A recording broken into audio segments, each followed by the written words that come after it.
أتاك أحد ليعتذر منك فافتح قلبك وكن مؤمنا أعلى وأسمى. اقبل عذر المعتذرين. حبيبك قبل عذر من تسبب.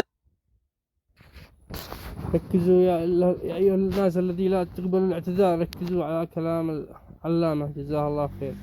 في موت ابنته قبل عذر من تسبب في قتل أصحابه، قبل عذر من أطرده من مكة إلى المدينة، قبل عذر من قتل عمه هذا هو صاحب القلب الطيب الذي يقبل الاعتذار. حمزة رضي الله عنه قبل عذر من أراق دمه وهو عكرمة بن أبي جهل، أراق دمه وأحل دمه، فلما قدم إليه قال مرحبا بالراكب المهاجر وقبل عذره. اقبل عذر المعتذرين. ألا تريد الرحمن أن يقبل عذرك؟ فاقبل من أعذارهم. سبحان الله العظيم. ولا تذلهم. فبعض الناس يقول أنا ما أقبل إلين يجي أمام الناس ويرمي عمامته عسى ما شاء الله يجزاك خير. من يقبل الاعتذار هو صاحب القلب الطيب.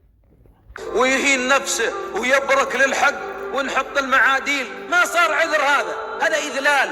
لا تذل من أخطأ، يكفيه أنه أقبل إليك بنفس خاشعة منكسرة. اقبل عذره، لأنك إذا تسببت في إذلاله انفجر بركانه وانقلبت العداوة أكبر. اللهم اقبل عذرنا يا رب.